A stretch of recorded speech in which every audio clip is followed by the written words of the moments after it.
Welcome to the Media Nerds Podcast. I'm Dan Vadebonker. And I'm Kenton Larson. It's been a while, Kenton, since we've done Media Nerds. Yeah. We've been doing Star Wars Nerds for a while because we were following along with Andor, of course, which was an amazing series. Yeah, it was. It's no Bad Batch, by the way. And by the way, the Bad Batch is coming up soon, so maybe we will. Oh, I don't know. Well, I don't think we did every episode last time, but we kind of did maybe every 3 or something. All right. We'll see how it goes. Maybe we'll do it again, maybe not. Okay, let's see how the first few episodes grab us. It's not going to be as good as Andor. There's no way it's going to be as good as Andor. So yeah, it's been a while since we talked about anything else other than Star Wars. So today we're going to run down our favorite shows, movies, other media of the year. We do this every year. So we usually will talk a little bit more about this stuff throughout the years. We haven't really done that, which is kind of nice. We'll come at this fresh, where we haven't really talked to each other about what the kind of stuff we've been watching. So it's going to be kind of a free for all for all kinds of different things. Yeah, looking forward to it. I always love this this sort of closing out to the year, but also knowing that there's still 2 weeks left in the year, and there might still be something that blows us away, including some underwater people who I don't know what they do. I might be going to see that this weekend. I might go see Avatar wait to hear this what weekend. You think. Well, there's the new theater opened up at KP, which I just this is hilarious. I went to go check it out. I was like, at the mall, I'll go see it. There's a big long winding hallway down. This is where the Sears used to be at the mall. Of course, in the corpse of Sears, they build a movie theater. And so you get down there, and I couldn't see anything because the doors were closed and it was shut down. Like they don't open until like late in the afternoon now, of course. But as I was walking up, this worker who was carrying like a plate glass window accidentally dropped it and it shattered everywhere. What? And he's like, oh. And he trudges outside to go get stuff to clean it up. And I'm like, holy crap, this guy just like, yeah, it's just, you don't see that kind of stuff every day, right? Just people shatter a window. Did you whip out your phone and record a TikTok? I did not. It's forever living in my brain where it's gonna live, and I'm not gonna post that kind of stuff. That could have been a good epic fail TikTok. It would have been, yes. But we are planning to do some Christmas shopping this weekend, and we thought we would stop and see a movie. So we'll see. We'll take a vote at the time and see how it goes. I'm just a little worried that the running time of this movie, I don't know what it is, but if it's 3 hours, it's 3 hours. Yeah. Then we might not do it. It might depend on how long. So the other options are, I think, the Puss in Boots movie, Puss in Boots, and then there was something else. There's not much. We'll talk about that. It was not a good year for movies. But let's start with shows. Actually, I want to talk about series, because this is clearly where Hollywood and all of like the production world is going of this type of entertainment, right? It's all about the series, the streaming series. I did not watch. I'm completely done with cable television. I've not had cable in this house. Did I have it maybe for a little bit? I don't know. I don't have it anymore. So it's everything is online. I have my Roku. I access everything through my Roku there. You can see over my shoulder. Yeah. And so that's where all this content lives. Even some of that stuff that is still produced for network television, which I'll get into on YouTube. Some of that stuff is now living on YouTube for me, which is interesting. So it's interesting how this is all evolving. I think, like this kind of landscape of all these different streaming platforms. You have like the ones who make the devices, Roku, Apple, and Amazon, the Fire Stick.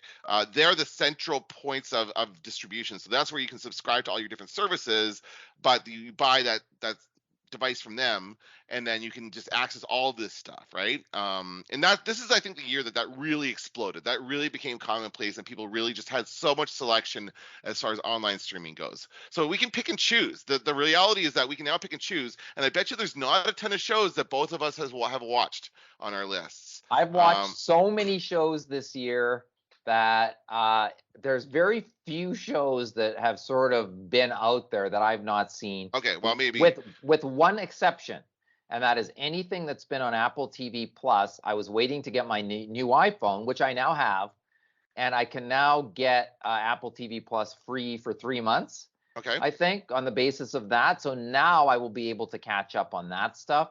But and there has been more stuff on Apple TV Plus. So that's my blind spot that I can call myself out for right off the top. Oh, yes. You just remind me of another show, speaking of Apple TV Plus. Let's start there anyway. Let's start with Mythic Quest. Mythic Quest, that should be the first thing you watch when you hook up your Apple TV Plus. Yeah. Mythic Quest is, I thought it was done. I honestly thought it was over. Is this your favorite show of the year? I don't know. I guess it's hard to say. I'm gonna choose at the end. I'll pick at the end All after right. all I go through everything. But the Mythic Quest, I think I've talked about it on the podcast before. It's like this. It's kind of like a Silicon Valley esque, Office esque type of show. But it is of course Apple TV Plus, which means it's fully like there's swearing, there's whatever. It's every free for all. But it does remind me a lot of Silicon Valley.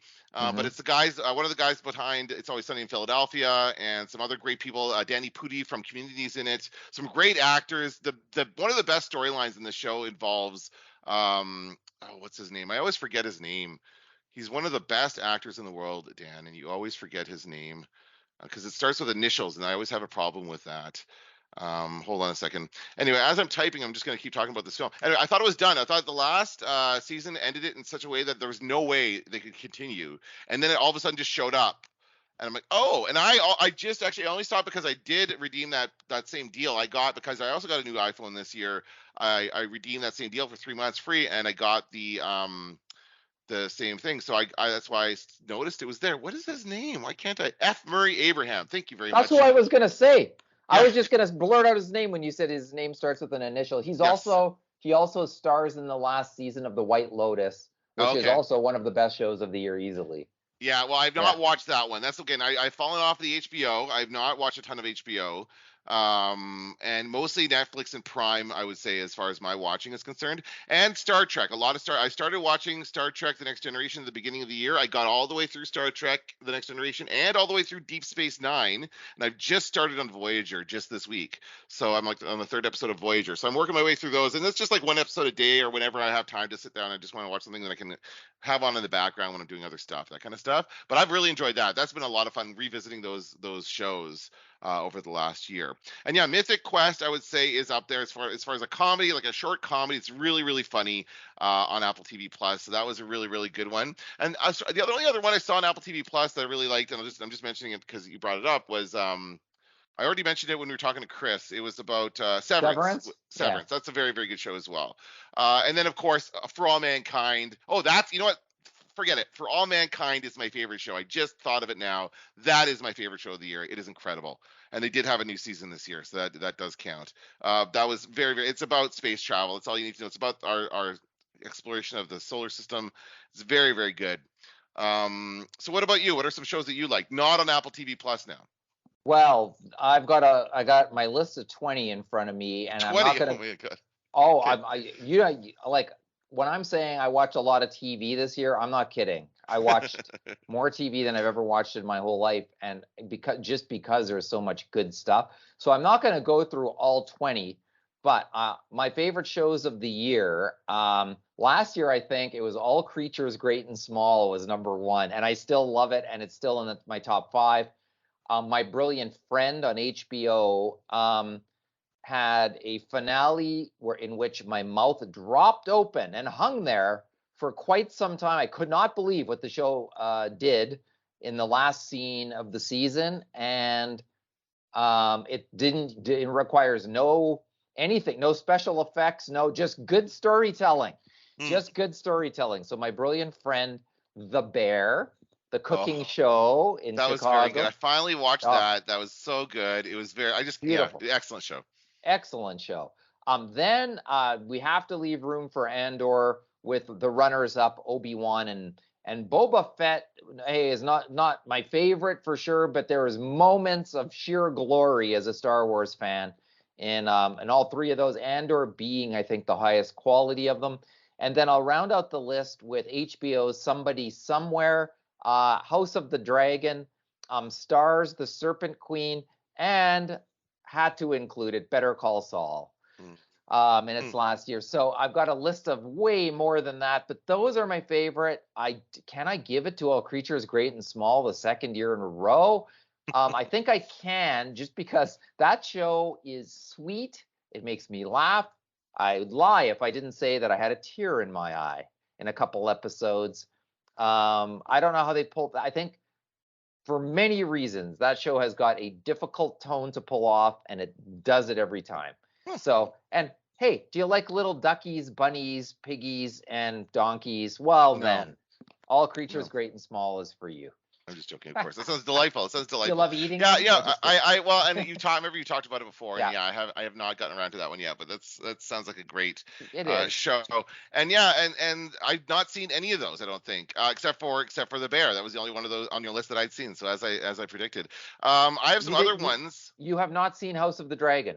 No, no, Oh my I just God. I don't know. No, Dan, I'll get to it. I'll it's get to it. There's lots of yes, dragon but shows. it's There's lots of no. fantasy shows, by the way. This one is Lord of the better. Rings, the Rings show didn't Oh, make your list. The Lord of the Rings show. no, because it's shitty. I thought Whereas it was pretty good. oh, it's so It didn't bad. make my list, but I thought it was pretty good. I didn't like the bait and switch at the end. I didn't like that whole fake out with that guy being Sauron or whatever. That was stupid. But other than that, it was Yeah, pretty it good. I was. liked it. I liked some parts of it for sure. Oh, there's a bunch of elves on a boat singing at one point, Dan. I mean, there was I mean, stuff that was going singing in on Lord of the there. Rings. They were singing Lord of the Rings. Okay. They were, Um, they were they were. Let's just say that song did not trouble the top 10 this year. The Billboard all top right. 10. That was not on that list. And by the way, I was not considering Andor in our list of specials of the year. Andor is my favorite show of the year because it is. I was not considering Oh, Star Wars. Star Wars is another category. Andor is the best show, but my favorite second one is. But here's to me yeah. even some more shows that I love because I didn't mention everything. I was just talking about Apple TV Plus, 1899 on Netflix. Oh yeah. Very Yeah. good. The Peripheral on Prime. It's also very good, based on a William Gibson novel. Very cool Yeah. stuff. Yeah. I saw that one. Sandman on Netflix. A few people recommended it to me. I've not yet watched that one. Okay, I really enjoyed it. I have not read the comic book, but I have friends who read the comic book and said this is a Yeah. very good adaptation of it. But I just thought it was amazing in its own. Like it was just a great storytelling and great performances. And what else do I have here? Oh, the one I just discovered the other day, Rogue Heroes on Prime. It's a World War II series. Look at it, you don't see that very often, right? Where there's going to be like a World War II kind of series, lots of like period piece battles and stuff like that. Rogue Heroes, and it's just about the this wing of the British military, the SAS, Secret Air Service or something like that. This group of commandos that would just like go and bomb Rommel's airstrips along northern Africa. And they just kind of they just kind of broke all the rules and, you know, were very much a bunch of rogues. So it's fun. It's a good show. And it's got some, speaking of Game of Thrones, it's got, what's his name? It's got Theon Lovejoy. Leon, is that his name? Theon Greyjoy. Greyjoy? Yeah. Lovejoy. Greyjoy, he's in it, and it's got the guy. I don't know how else to describe him. It's the kid with the big penis from Sex Education. Although he's much older in this. I don't know how much time has passed since he was in Sex Education. And a couple other familiar British actors, but mostly it's like a character kind of thing. It's a lot of fun. It's funny. It's action packed, and it's mostly true. It says at the beginning that it's mostly true, so that helps a little bit when you're watching it. But and it does something cool with the music. Actually, it takes I don't usually like this, but it takes modern music and mixes it with the period. So they'll they'll bring up AC/DC as these guys are going into battle, and that perfectly fits the scene, even though AC/DC didn't exist at this time in the 40s. But it works really well together. So I've really enjoyed Rogue Heroes and Prime for sure. And by the way, if you like shows with a prosthetic penises, then White Lotus might entertain you. I wouldn't say I like them. Just kidding. I've seen Boogie Nights. All right. Yeah, you might enjoy that as well. What about movies? How about movies this year, Kenton?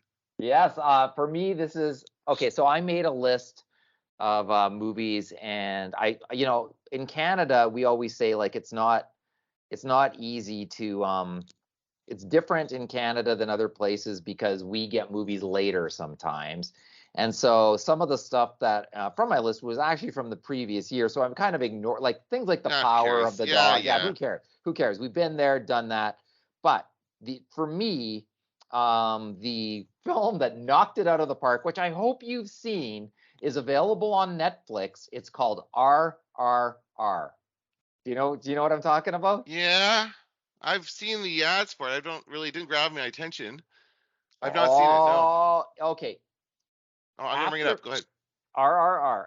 It's let me just see here. What is it? Wikipedia. A 2022 Indian epic action drama film.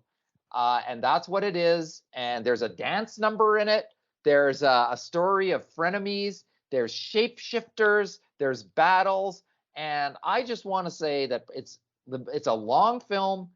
And I really. Holy shit, 3 hours long.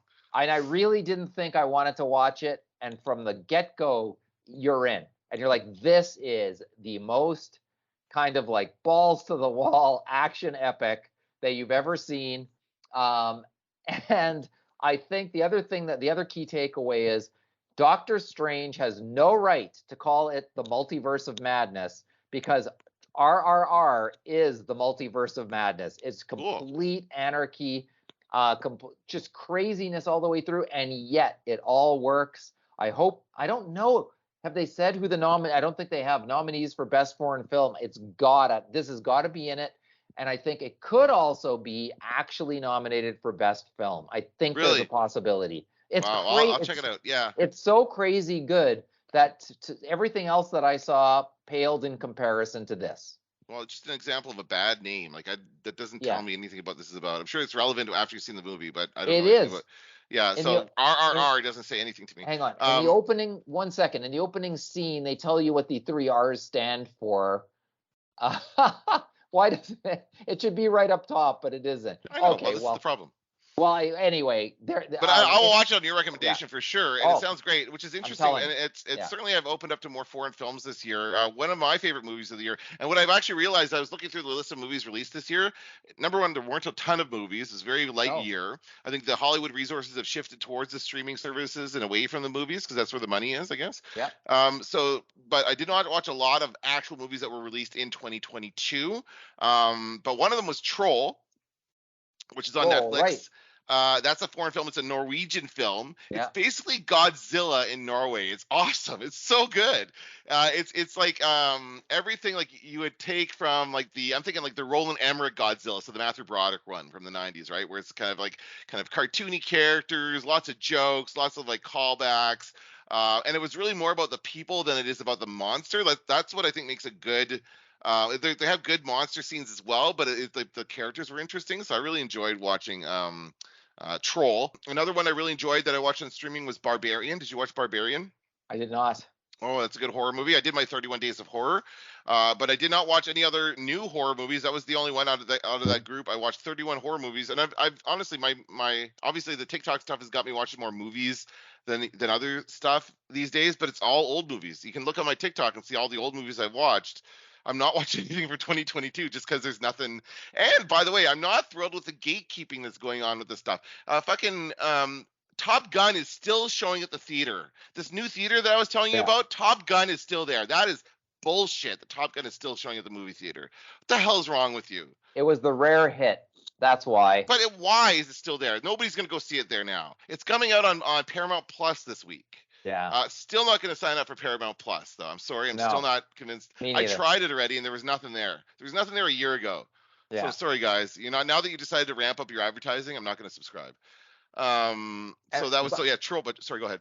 Now, I was going to say Maverick is probably, in a weird year, it is one of the better films for sure. I'm just stubbornly refusing to see it until it's absolutely free to me with no gateway in place. Which will probably, whenever I get my Paramount Plus free trial, or no, I already used my free trial, so no, I guess I will never watch it. You'll never see it. I'll never see it, and I'm okay about that. I'm fine with it. Barbarian was awesome. Barbarian was a very well-made horror movie, not completely different, but very different from all the other types of horror movies structurally, and just does different things. Wait till next year to watch it if you're into the horror. It's got Justin Long, who I really like. I would say it's better than Tusk, better than his other horror movie. Oh my God. And I finally watched. That's a terrible film. One of the few movies I saw in the theater this year, The Unbearable Weight of Massive Talent, Nicolas Cage. Did you see that one? I did not see it. It's funny. Yeah, it looks interesting to me. Early on there was lots of bad reviews, and I just thought, oh well, maybe I'll skip it. And then it's weird. Then suddenly there was a boomerang, and people started liking it. So I happen to love Nicolas Cage in the film Mandy, which had a similar kind of thing to it, where at first people seemed to hate it, and I watched it and I loved it. I love that film. So I thought, okay, maybe this is another one like that. I would say Mandy is more similar. Mandy is more similar to A Color Out of Space. Did you see that one? Did not. Okay, No. that's more. You probably would like A Color Out of Space. That's way Oh, more cool. weird, like Mandy is. But this one is like he's kind of playing a card. It's like very common, like in Hollywood, to play a fictionalized version of yourself. And he is like a washed up Nicolas Cage, can't get a job in Hollywood anymore. And so he gets hired by Pedro Pascal, by our friend the Mandalorian, who plays this drug lord, to basically entertain him at his birthday party or something like that. It's really kind of but then they become best friends, and they're starting to write a screenplay together, and it's really really well. It's just really funny, really well done, and Pedro Pascal is just delightful in it. They're both delightful, honestly. Hmm. I really enjoyed that.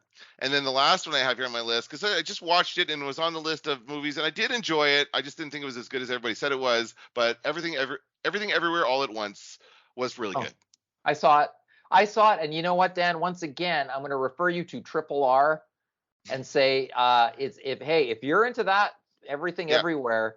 This I would actually say, like at a certain point with everything everywhere, I kind of just went, all right, I accept that I'm lost here, and let's just see how this unfolds. But hey, there's lots of stuff happening everywhere, like the title says. But Triple R is like a similar kind of deal where you R. See, I thought the right. movie was called R. R, I thought it was a pirate movie. yeah. By the way, I want to throw a shout out to one other film, Okay. and that is Hit the Road, and described in Wikipedia. It's an Iranian road comedy drama film. Depicts an Iranian family driving to the Turkish border to smuggle their young adult son out of the country. And it's a road movie, and it's hilarious. And there's a child's performance in the film that is incredible. Like in a perfect world, this kid would win the Oscar for Best Actor. It's not going to happen.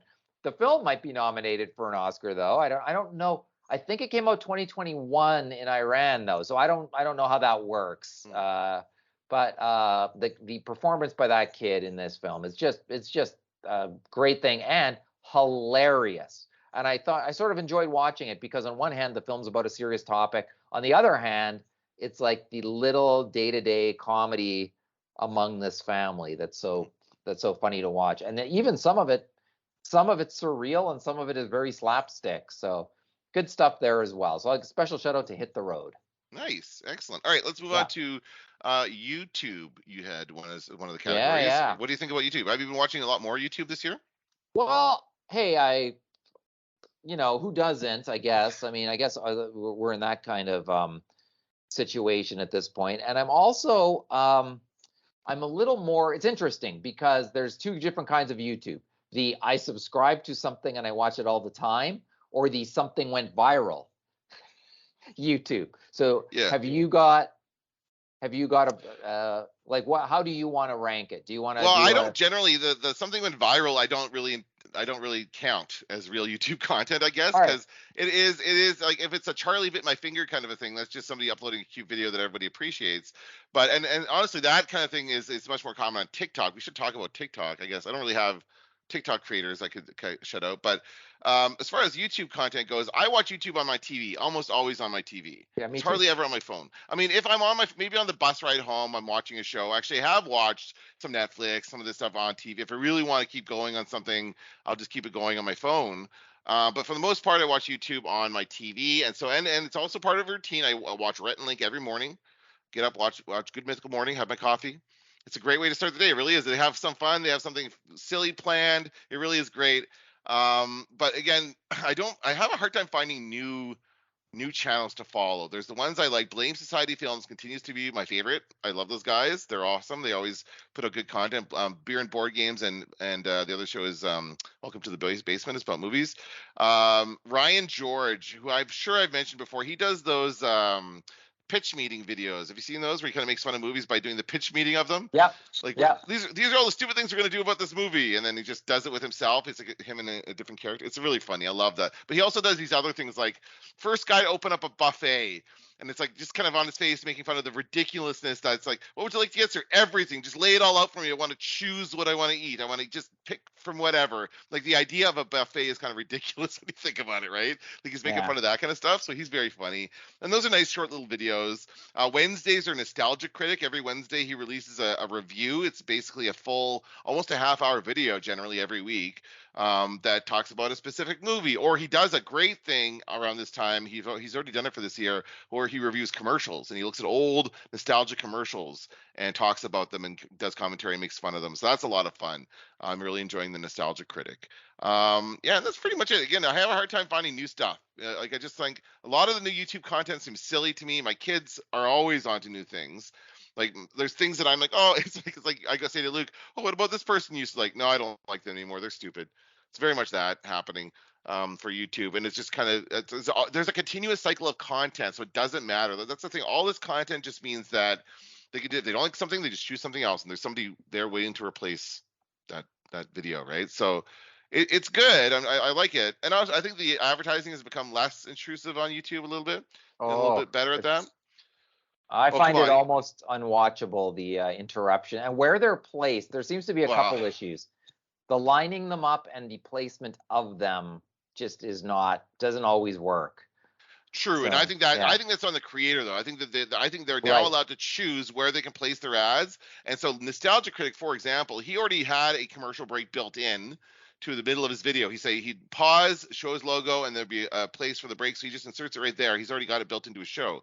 And people are doing that. Rhett and Link always have transitions between segments. They have like a visual transition, so they always place the breaks there. So that's a good clean break. Like there's points at which you should be placing these.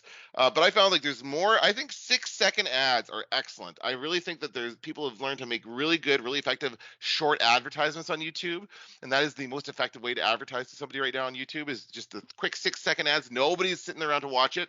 I don't care how loyal you are, you're not going to watch. The only thing maybe I might not skip is maybe a trailer that I haven't seen yet, something like that. But generally, I will skip everything on YouTube. Right. Yeah, So that's why it's got to be 6 seconds. You got to convey that message in 6 seconds. yeah. It's got to be good. Just like Uh, what's his name on the bull? What's that movie about? 8 seconds. Sorry, it was 8 seconds. The movie where did the bull riding. oh, Remember that? Yeah. I don't know if I do. All right. What YouTube channels do you like to watch? I'm just gonna throw this. One of the ones that I discovered over the pandemic and watched over the last year was Rate My Takeaway, which is a British bloke named Danny. And what I like about, and he goes to do that, he carries a table and chair with him. He goes to a takeaway restaurant, orders the food, and then sits outside with his table and chair, makes small talk with people while he waits for his food, and then he almost always loves the food.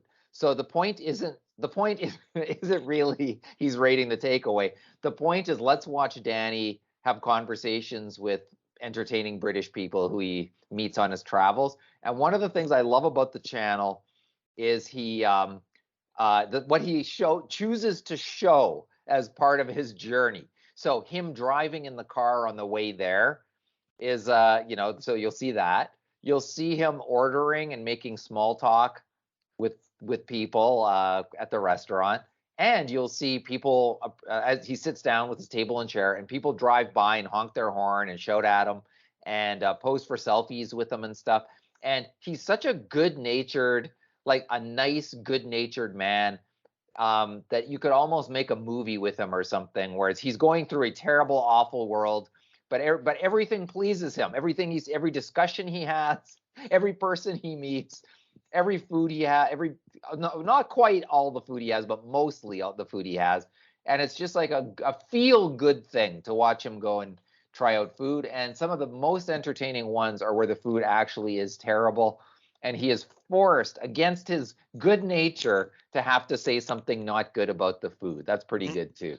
that So sounds anyway, delightful. yes, Rate My Takeaway. Just I'll take yeah, actually that sounds like right up my yeah, alley. I love that kind of stuff. yeah, You reminded me of another. It reminds me of Try Guys, which is another video channel I watch quite yeah. a bit. Try Guys actually had some drama this year. They had to kick one of their members out because he Ooh. had an affair. He had an affair with one of their production assistants. Like, come on, man, classic. Like, what are you doing? This is so like I don't know. Anyway, so they kicked him out. So now there's only 3 Try Guys, but I didn't like that other guy anyway. But the one guy I really like, Keith, he does this thing called Eat the Menu. So he'll go to a restaurant and basically, and they've done it in a truck where he sat in a truck and they basically just have people running back and forth from like Olive Garden, bringing them stuff from Olive Garden because they're not allowed to shoot in the restaurant. They don't want to ask permission, I guess.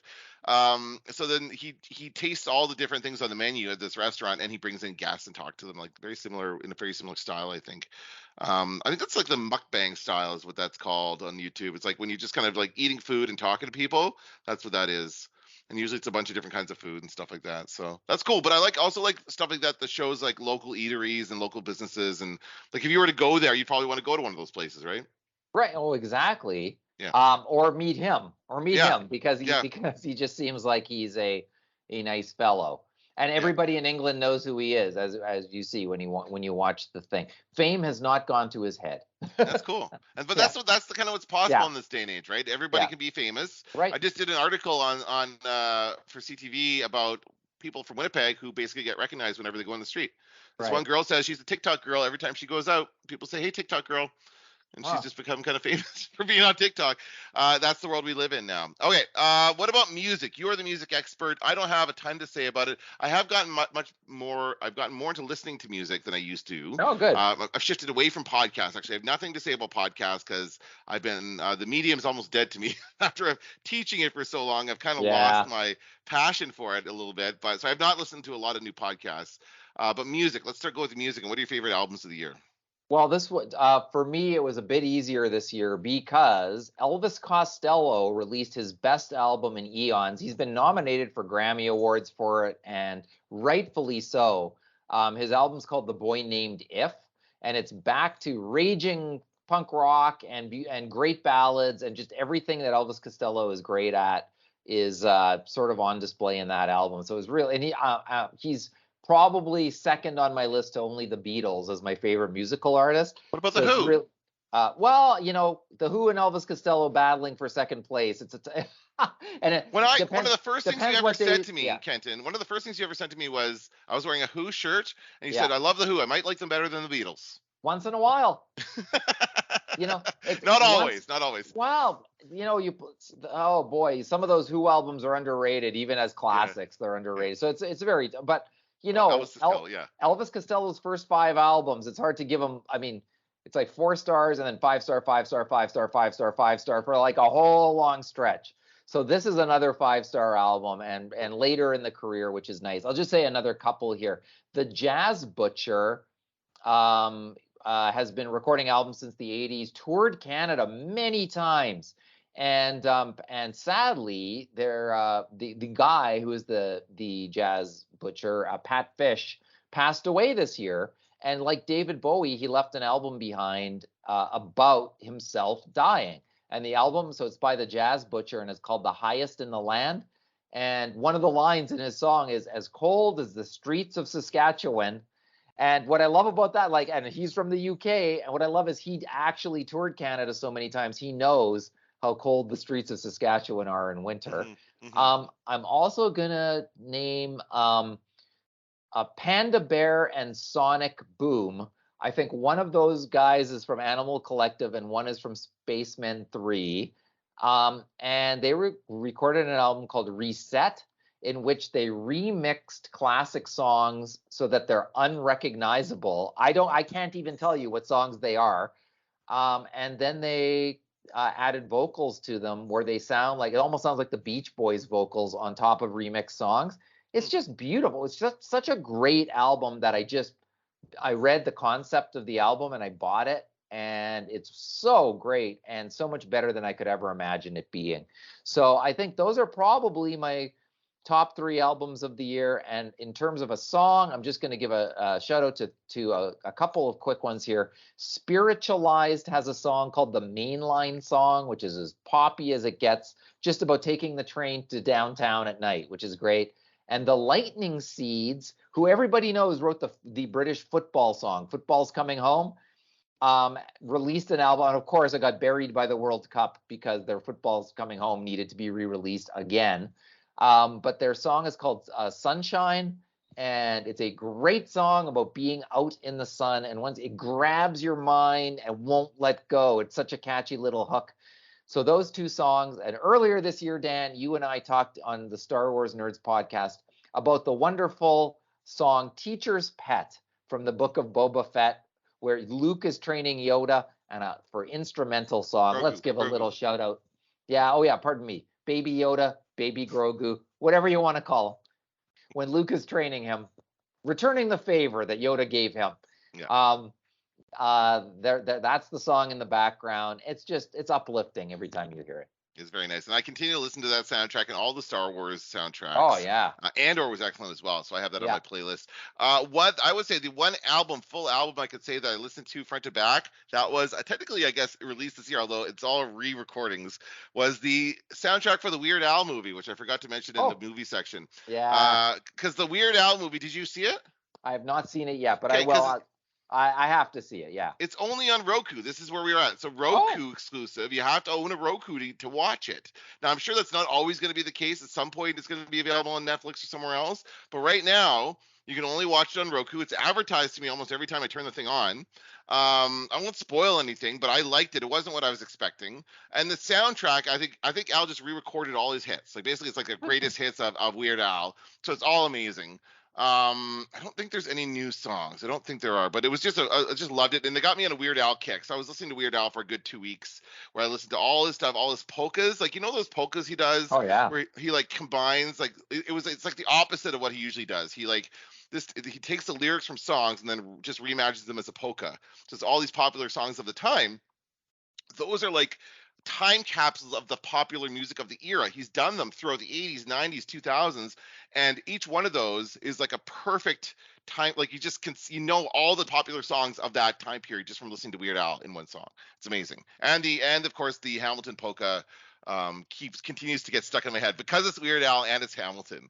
So that's the one that I really enjoyed as far as music goes. And yeah, I continue to do Spotify as far as my music listening is concerned. Are you still buying CDs, Kenton?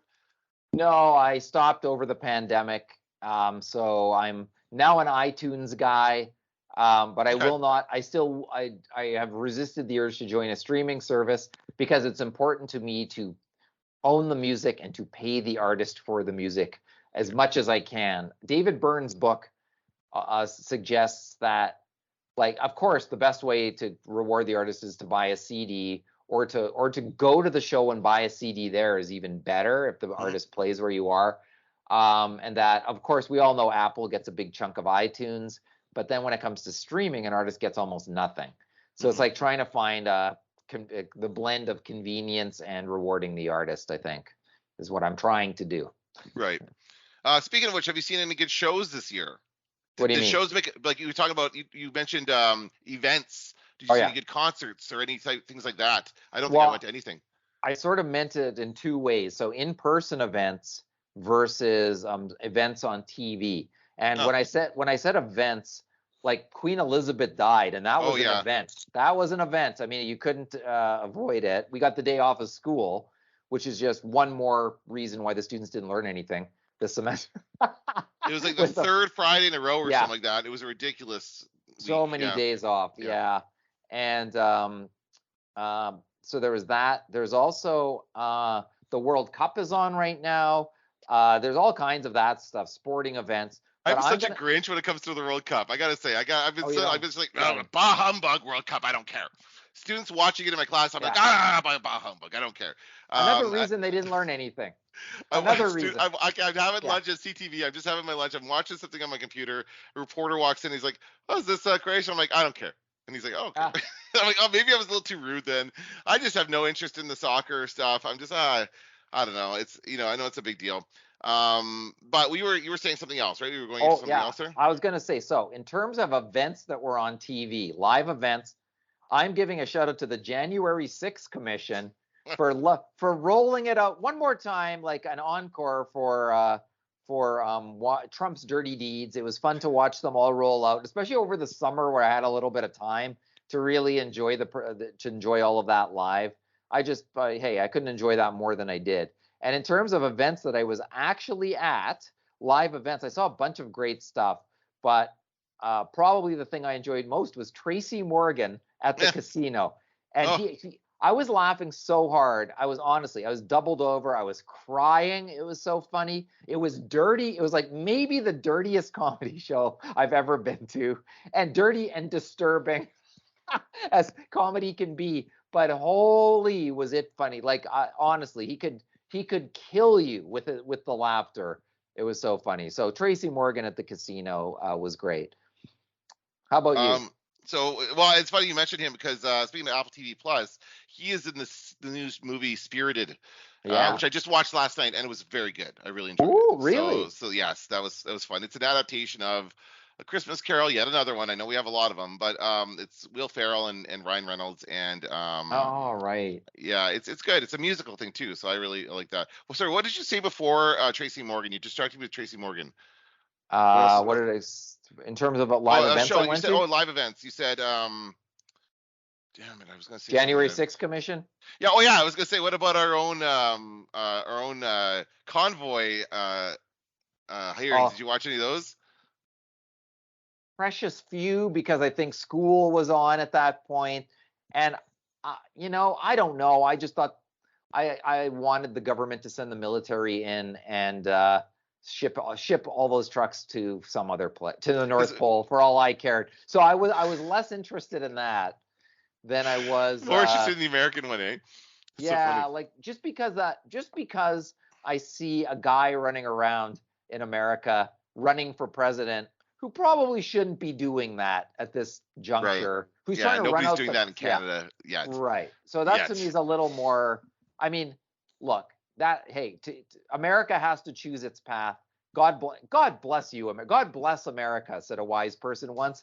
But it's kind of interesting that the guy who launched the let's not accept the election results might run again. That's Oh God, yeah. ridiculous. Let's It's try it like again. can we try to do something about this or not? I don't know. Yeah, I would say that I did not watch as much. Again, with the cancellation of cable, I did not watch Yeah, as much TV news or anything like that. So I did not pay as much attention to the American media. I did catch snippets of both those things on other social media, TikTok and that kind of stuff. But yeah, definitely the Queen dying was the biggest story of the year, and that was a huge deal. I was surprised yeah. actually about how much that still meant to a lot of people in Britain. I interviewed people who like traveled there, people from Manitoba who traveled there because Oh they love yeah, the Queen so much to be there and they just sat outside and watched it on a screen in the park. They didn't get to go inside or anything. And they didn't wait. They could have gone and watched and seen the body, but it would have been a 2 day wait for them to do that. So they didn't, but it was still a great experience for them. And that was really meaningful for a lot of people. Um, it was and huge. It was maybe the biggest. I'm trying to think of if there's ever been a death bigger than that, because like of old age. yeah, I like that was big. It was in a way like calling off schools and not having classes and suddenly we had a King Charles right away, and like just it was just all this news at once. I mhm. don't know. I can't remember something. Well, it must have happened the September last time. 11th, maybe Maybe September September 11th. 11th for Yeah, sure. But it would have happened the last time the king died, right? When her dad died, or no, when what's his maybe, name? It was different though.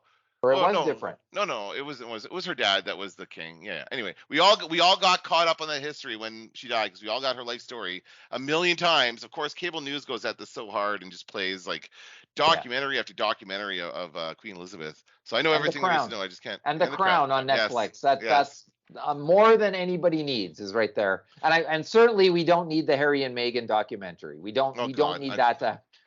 We don't need that. We're done. I think we're good.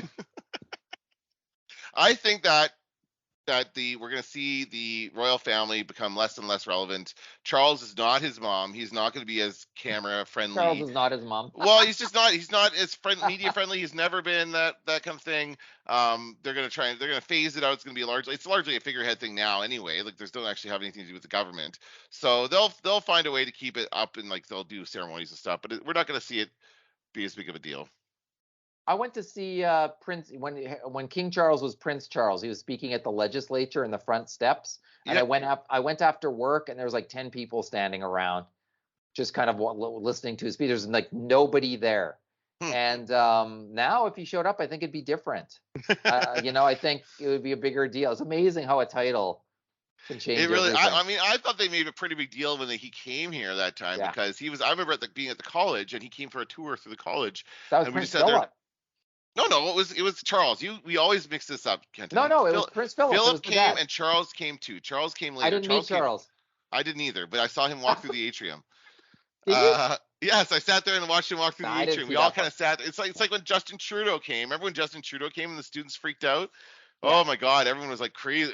That was the big deal when Justin Trudeau showed up on campus. That was the biggest deal we've had happen. Anyway, Yeah. okay. Cue every student going, is it okay if I don't come back to your class? Is Yeah, I that love that. okay? They shuffle in Yeah. 15 minutes later. Yeah. Sorry, I had to see JT. Sorry. All That's right. okay, right? It's not an unexcused absence, okay? There's a This lot of seems that like going on that day. this seems like a good Yeah. time to talk about our annoying phrases of the of annoying Oh, sayings that you want to see gone. well, What do you got? yeah. So normally what I do is I'll read the list and then you decide which one is most irritating. Okay, I've Hang got a couple here, on. but I'll wait to hear what you have said, and Okay. maybe mine will be on there. I don't have as many as past years, but drop some photos of your cats. Don't need that. Wordle sharing Wordle grids online. I think Wordle is done. Please stop sharing. Please Stop stop doing playing that. Wordle. Yeah. Wordle as a whole is over. Thought leader, hot desking, stagflation. How's your Wednesday going? Photo dump, nothing burger, happy blank to all who celebrate. I don't know who needs to hear this, but the digital campfire, wine o'clock, I'm here for it, and hits different. Oh, and that's funny because that is the tagline for the Winnipeg Jets. I Have know. you noticed? It's Oh my God. horrible. It's Yeah, get that horrible. out of It's there. so Yeah. bad. Live hits different. Is that Oh. what your tagline is? Is that really how you want to differentiate your product from the TV? I don't think it does hit different. I think it hits your pocketbook different. Yeah. Costs a lot. Oh, that's good. I like live hits your wallet different. That you should mock that up. That's funny. That is funny stuff. Well, I would say the any case. So what did you say? What inflation was it? Stagflation. Stagflation. I mean, there's any Oh, inflation. It horrible. was like inflation because inflation Yeah. became such a serious issue this year.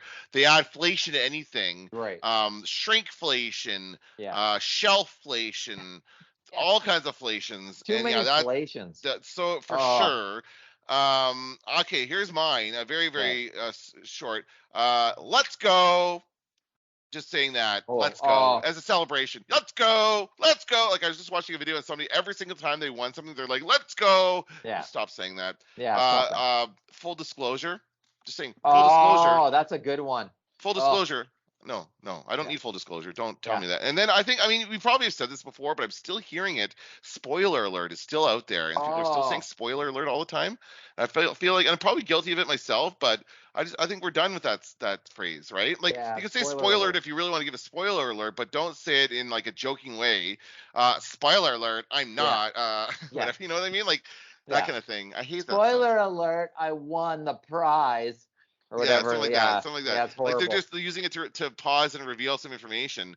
That's not a good use of that phrase. So that's my 3 I had. But good. Yeah, deflation was a good one too. So yeah, it's just the people just developing new words. One? What's the most overused of all of these? It's very hard. What is say yours again? Oh, there's so many. How's your 2022 going? I left that one out. Drop some pictures of your cats. Anything. I mean, I'm a cat person. I still find any reference to cats online annoying, so I wouldn't say that's good. I hate the I'm depressed. Drop some photos of your cats to cheer me up. Is that what that's about? Yes, oh, okay. Yes. I don't even know what the context of that was. Okay. Yeah. Oh, it's awful. Yeah.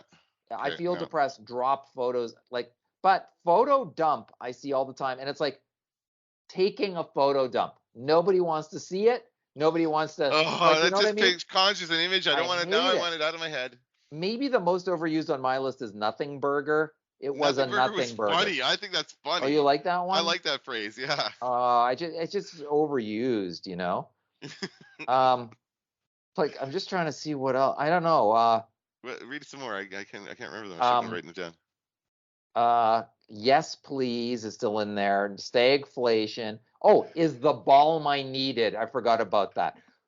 Beyonce's new album is just the balm I needed for my sore head. The balm. The balm I need, I guess. The balm for your soul. Oh, yeah. It's so horrible. Oh, man. Happy blank to all who celebrate is out there like no tomorrow. I don't know who needs to hear this. That one, that's the worst. That's the worst one. Yes, that's what I was saying. There was one that stuck out to me. That is, I don't know who needs to hear this. That is a completely useless phrase. If you don't know who needs to hear it, then don't say it.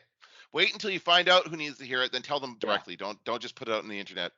Because you're just being an idiot. I don't know who needs to hear this, but fudge brownies are delicious. or whatever. Nobody needs to hear this. No, Just say, it's usually a complaint. I don't yeah, know who needs to hear this, but I can't think of anything right now. but come and collect my garbage, city. Well, then the city needs to hear that. It's That's some, who needs it's to hear something. that. Yeah, but it's just become a placeholder to whatever you need to say. Right. Yes, Like that's it's right. just a lead into whatever you want to say. You don't even need it. Just say what you want to say. Yeah, exactly. Yeah. It's like when, and I think we've talked about this before. When someone says, "Tell me this" without telling me this, like that, Oh, that whole thing, right? That's annoying as or well. and also along the same lines as unpopular opinion. Yes, that's right. Unpopular opinion. Fudge brownies actually taste terrible. Unpopular opinion. I want some brownies now. Yeah, You me making too. brownies? All right. No, I wish. Shall we finish up with the dead people, or what do you want to do? I have so many Anything dead else? people. I don't like how many of these would you like to? There's so many people died this year. Do you just want I me to know. do like, hang on, let me just get the list here and let's, So, but let's talk about like, so there's a lot, oh, like more than you've been doing this for a number of years, so there's more than usual. they're Um, big names. yeah. So do you think this is going to affect the way they do this kind of stuff at the Oscars and these Oh shows where they do yeah. the in memoriam? Like they're going to have to like whip through these Yeah. things so fast in order to get through everybody. But then they See, pause at the wrong person, and you're like, why are we pausing on some weird producer that nobody's ever heard of? Like, you have to like pause for the big names, right? Who's on the list? Give me it's some names. great. It's great. Peter Bogdanovich, Sidney Poitier, Bob Saget, Robert Durst, Ronnie Spector, Meatloaf, Robert Louis Anderson. Durst. Oh Like the yeah, he guy was. from the murderer guy, the guy from the Yeah, yeah, TV yeah. microphone. I have I Did he have die in good and prison? bad. I have good and bad on this list. Okay, Yeah, he died in prison. okay, good. Meatloaf, Louis Oh yeah, Anderson, oh yeah. Howard Hessman, Ivan Reitman, PJ O'Rourke, Betty Davis, the singer, not the actor, Dallas Good from the Sadies, Steve Fonyo, Douglas Trumbull, Mark Lanigan, Sally Kellerman, William Hurt, Conrad Janis from Mork and Mindy. I always mix up William Hurt Oh, with John Hurt. The two of them. William yeah. Hurt.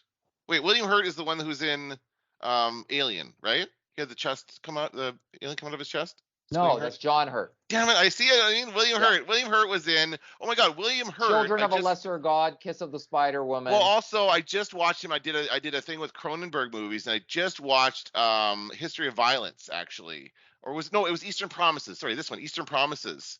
He is in. No, it's History of Violence. I'm mixing them up because they both have Vigo. But no, History of Oh Violence. yeah, He's in yeah. History of Violence at the end, and apparently he was. He's the I thought he was boss. awful. I thought it was awful. I thought this is the worst stereotype of a mob boss. This is the worst caricature I've ever seen. Apparently, he was nominated for an Oscar for He that. was. I had no idea. I didn't like it. I Yeah. didn't like that performance. Anyway, Interesting. so yeah, that's Okay, tragedy. Okay.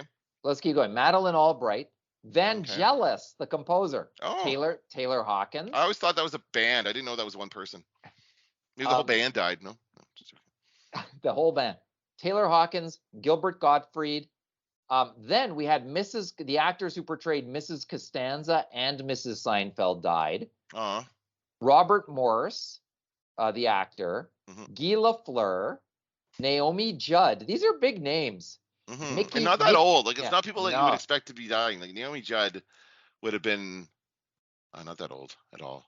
Mickey Gilley, the country artist, Fred Ward, David Milgaard, another Canadian newsmaker.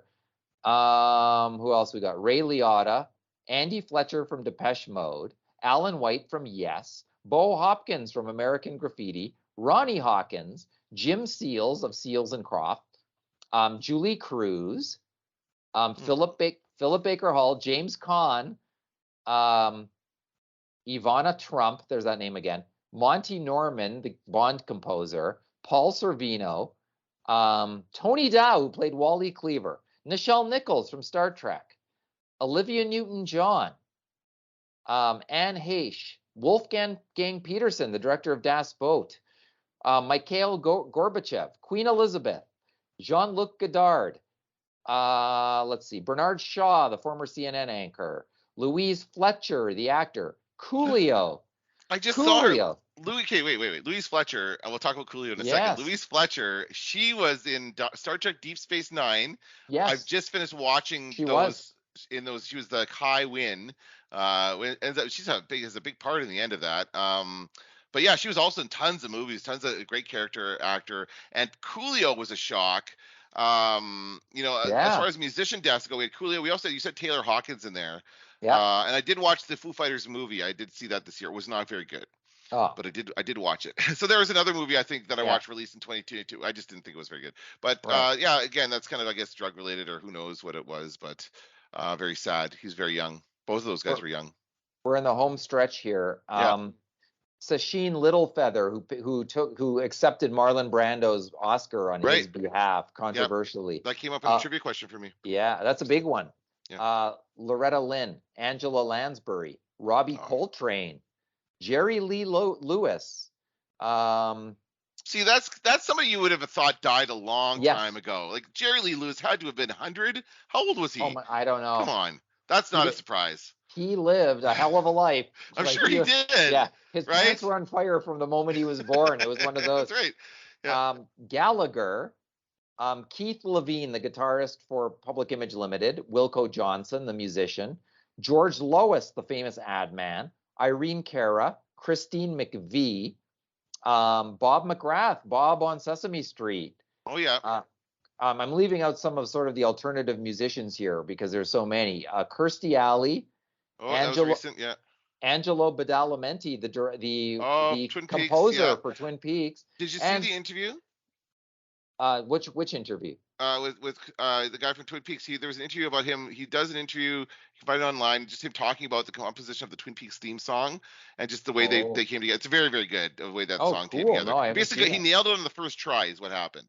Like Wow. he perfectly created that song. But yeah, that was a very Oh, love Twin Peaks. yes, absolutely. And the last one on the list is Stuart Margolin.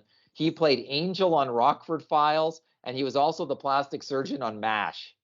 And in both cases, very different and memorable roles in both of them. Okay. And I think even James Garner once said, "I don't understand why his character is so popular on the Rockford Files because really the guy's kind of a jerk. So Yeah. it must be the likability of the actor, and it really Well, it's got to was." be. Yeah. It's So got to anyway, be. I left out lots of names on the list when it was sort of a lesser known actor or maybe an alternative musician because many of them died this year from the the early British British punk years kind of thing. There's lots Yeah. along those lines as well. But there you go. What a list. Wow, and it's just as more and more people become famous, the Yeah. more and more celebrity deaths we will have, right? This is why this is coming, and we're also entering kind of the baby boom Yeah. generation, aging out and dying out, I guess. Oops, sorry, Yeah.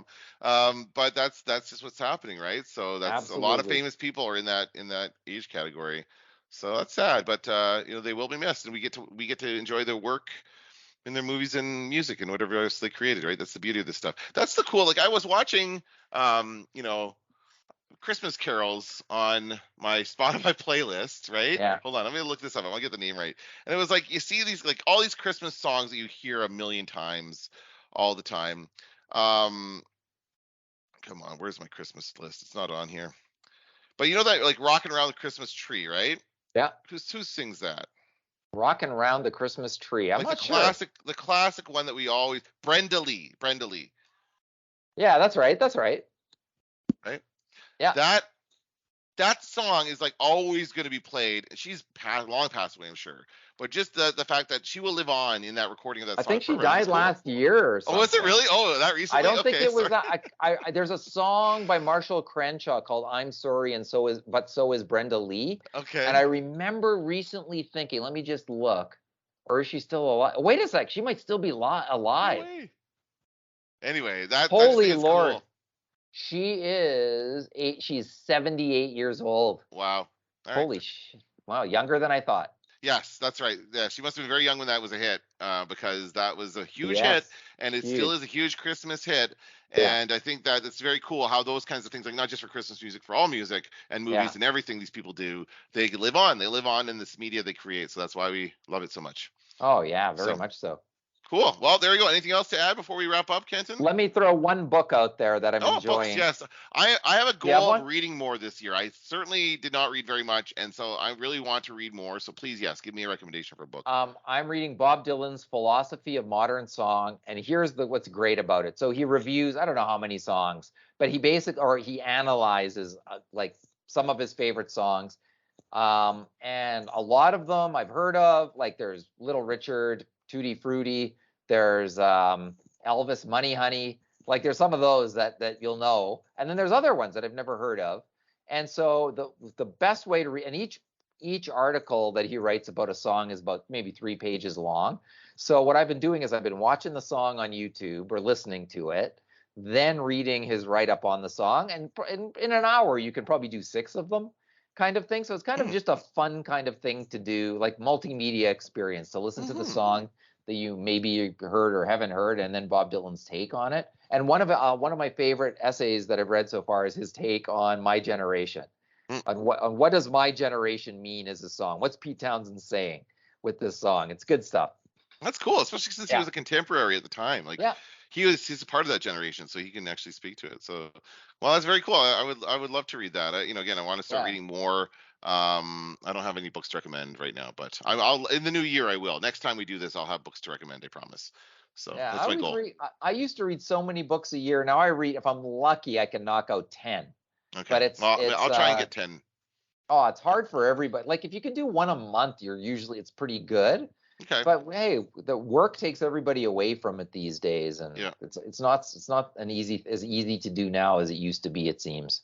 We're distracted at every turn. Yeah, we are. Whereas the book is like the last choice. There's so many other things you can do, right? So correct. All right. Well, that's going to do it for this episode. Happy Merry Christmas, Kenton. Happy New Year. We'll record next episode, of course, in the new year, unless we want to do it next week. I guess we could. I don't know if we didn't really talk about it. Yeah, if there's something we want to talk about, we'll do it. All right. Well, we'll see how it goes. But if I don't see you, then Merry Christmas, and have a Merry Christmas to all the listeners as well. That's going to do it for this episode. Merry Christmas to you too, and a Happy New Year to you too, and to all our listeners. Ho, ho. That's going to do it for this episode of Media Nerds Podcast. I'm Dan Vadavonker. And I'm Santa Larson.